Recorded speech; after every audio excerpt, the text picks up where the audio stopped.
Hello everyone, welcome to नित्य classes. मैं हूं ओम जी और आपके लिए आज है क्लास 9th का चैप्टर सेकंड जो कि इकोनॉमिक्स का है। आज हम लोग डिस्कस करने वाले हैं 2 स्टोरीज़ ऑफ चिल्ड्रंस जो कि आपकी बुक से ही रिलेटेड हैं। पहली स्टोरी है शकल की, दूसरी स्टोरी है बिलास की।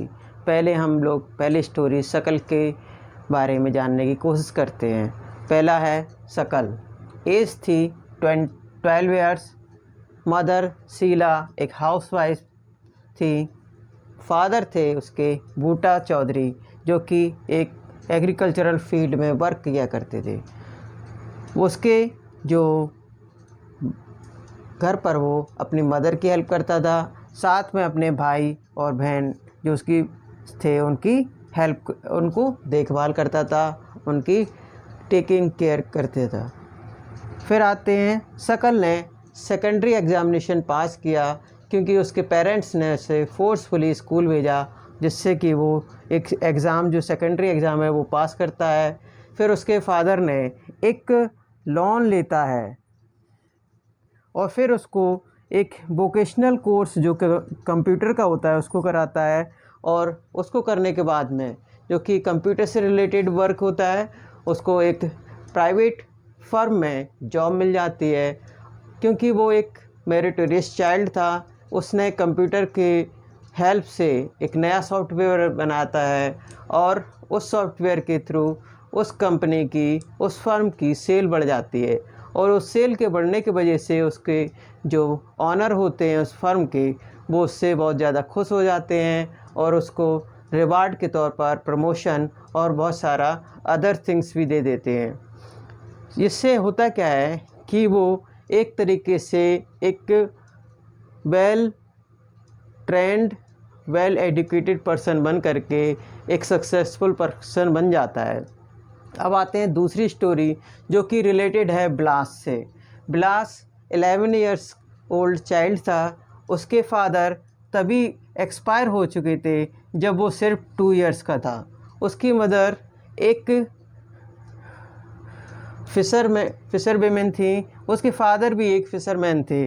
उसकी मदर मंडी में जा कर के जो फ़िश बेचती थी, जो कि उससे ख़रीदने के लिए जो लैंड ओनर्स का पॉन्ड था वहाँ पर जाती थी, फिर मार्केट में जा कर के मंडी में उसे बेच देती थी। उसकी मदर मुश्किल से 150 रुपीज़ ही अर्न कर पाती थी। लेकिन कुछ समय बाद होता क्या है, बिलास अर्थराइटिस की एक डिसीज़ से सफ़र कर जाता है और उसके वजह से उसको प्रॉब्लम्स आने लगती हैं। उसकी मदर के पास में इतनी मनी नहीं थी कि वो डॉक्टर के पास भी ले जा सके और उसको दिखा सके। यहाँ तक कि बिलास ने कभी स्कूल भी नहीं देखा था क्योंकि उसके अर्निंग भी बहुत कम थी। वो घर पर पहले तो अपने भाई बहनों की देखभाल करता था और बाद में फिर जब उसकी मदर बीमार पड़ती हैं तो वो एक तरीके से बीमारी की वजह से कोई और सहारा ना था, उसको कोई देखभाल करने वाला नहीं था। उसके वजह से वो भी खुद मार्केट में जा कर के फ़िश को परचेज करने लगा और फ़िश मंडी में जा कर के उसको बेचने लगा। वो मुश्किल से उतना पैसा अर्न कर पाता था जिससे कि घर का खर्चा ही चल सके। अब बात ये आती है कि आगे आने वाले टाइम में उसके साथ क्या हुआ होगा। अब हम समझने की कोशिश करते हैं दोनों की लाइफ में क्या आगे आने वाले फ्यूचर में चेंजेस आए होंगे। पहले समझते हैं कि दोनों के साथ आखिर क्या हुआ। शकल जो कि स्कूल जाता था, दूसरा है बिलास जो कभी स्कूल ही नहीं गया। पहले शकल में फिजिकल स्ट्रॉन्ग था वो और हेल्दी भी था। वहीं पर बिलास जो था वो अर्थराइटिस का पेशेंट हो चुका था। नेक्स्ट है शकल ने एक कंप्यूटर प्रोग्रामिंग में डिग्री ली, साथ में उसे एक जॉब भी मिल जाती है प्राइवेट फर्म में और उसकी नॉलेज के वजह से वो आगे चल के प्रमोटेड हो जाता है। वहीं पर बिलास कंटिन्यू करता है अपने उसी वर्क को जिसको वो उसकी मदर और फादर कर रहे होते हैं और मुश्किल से ही वो अपनी एक छोटी सी इनकम को, मैग्रे इनकम को ही अर्न कर पाता है। अब समझते हैं कि आखिर दोनों की लाइफ में ये चेंजेस क्यों आए होंगे। दोनों की लाइफ में जो चेंजेस थे वो 3 रीजन्स से थे। पहले समझते हैं एजुकेशन। एजुकेशन जो कि शकल ने उसके पेरेंट्स की वजह से ही पाई थी, जो उसके पेरेंट्स ने फोर्सफुली उसे स्कूल भेजा, फिर उसने क्लास जो थी सेकेंडरी क्लास को यानी कि 12th क्लास को पास किया और फिर या 10th को पास किया। उसके बाद में फिर उसने प्रॉपर ट्रेनिंग ली जो कि वोकेशनल ट्रेनिंग थी कंप्यूटर प्रोग्रामिंग की। फिर बाद में उसकी एक और इम्पॉर्टेंट फैक्टर सामने आता है कि वो कभी डॉक्टर के पास ही नहीं गया, क्योंकि उसको प्रॉपर हाइजीन, प्रॉपर हेल्थ के लिए न्यूट्रिशंस दिए गए थे। इससे होता क्या है कि ये तीनों मिलकर के उसके अंदर एक स्किल को क्रिएट करते हैं और वो स्किल साथ में उसको एक प्रोडक्टिव नॉलेज मिलती है। वो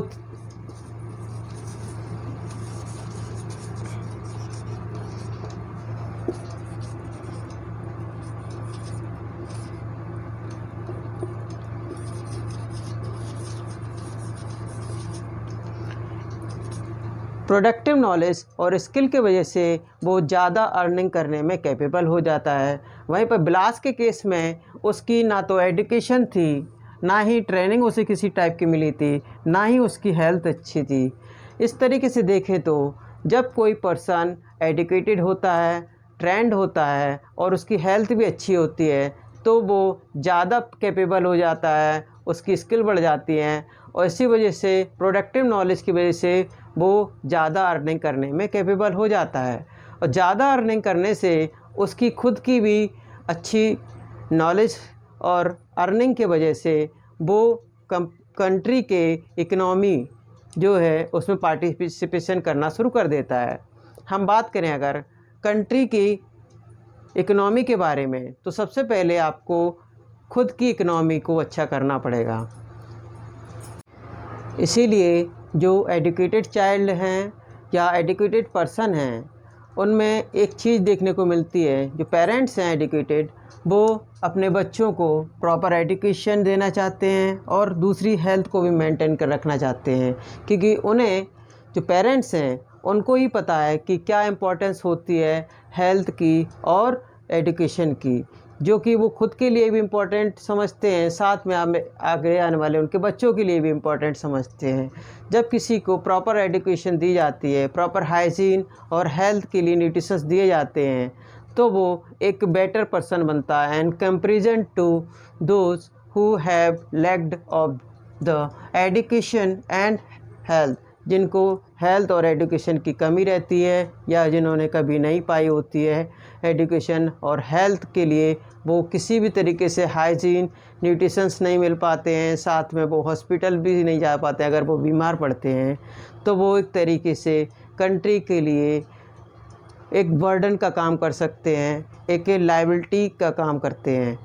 इसी तरीके से देखा जाए तो कुछ एग्जांपल्स हैं हमारे पास, या थोड़ा सा दूर ही समझ लीजिए, एक कंट्री को ले लें जापान, जिसमें सबसे ज़्यादा इन्वेस्टमेंट जो किया जाता है लोगों की एजुकेशन और हेल्थ पर किया जाता है, जिससे कि वो आराम से आगे चल के कंट्री की इकनॉमी में पार्टिसिपेशन कर सकें।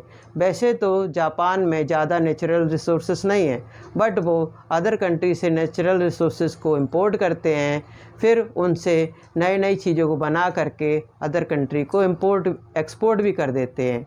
वैसे तो नेचुरल रिसोर्सेस ना होने की वजह से बहुत सारी कंट्री पीछे हैं, बैकवर्ड में हैं, लेकिन जापान एक ऐसा कंट्री है जिसमें नेचुरल रिसोर्सेस नहीं है, फिर भी वो एक डेवलप्ड कंट्री है, एक रिच कंट्री है। जबकि अदर कंट्री जिनके पास बहुत सारे नेचुरल रिसोर्सेस हैं लेकिन वो डेवलप्ड कंट्री में काउंट नहीं किए जाते हैं। रीज़न सिर्फ ये है कि जापान ने अपने लोगों के ऊपर इन्वेस्टमेंट किया है, investment in the form of education and health है, जिससे कि वो एक डेवलप्ड कंट्री बन पाया है। अगर हमें अपने देश में भी इस तरीके की जो इन्वेस्टमेंट है एजुकेशन पर और हेल्थ पर कर दिया जाए तो आगे आने वाले टाइम में हमारा कंट्री भी एक डेवलप्ड कंट्री बन जाएगा। हम यही देखते हैं कि सोसाइटी में एक एजुकेटेड पर्सन अगर रहता है तो वो सिर्फ अपने लिए ही एजुकेशन नहीं ले रहा होता है, अपने लिए ही हेल्दी नहीं होता है, बल्कि बहुत सारे लोगों को एक इंस्पिरेशन देता है, बहुत सारे लोगों की हेल्प करता है और बहुत सारे लोगों को बताता है कि एजुकेशन में क्या करना है। एजुकेटेड पर्सन सिंगल ही डेवलप नहीं होता है, बल्कि वो अपनी फैमिली को, अपनी सोसाइटी को भी डेवलप करने की कोशिश करता रहता है, क्योंकि सोसाइटी में जितनी भी प्रॉब्लम्स आ रही होती हैं एजुकेशन की वजह से, वो उसको भी बताता है कि इसको ना किया जाए तो हमारे पास में प्रॉब्लम्स नहीं आएंगी। आज की वीडियो में हम लोग सिर्फ इतना ही समझेंगे। नेक्स्ट वीडियो आपका इकोनॉमिक और नॉन इकोनॉमिक एक्टिविटीज से रिलेटेड होगा। So have a good nice day and please like, subscribe and share this channel so that you will get better experience, or you can say better knowledge of NCERT social science books.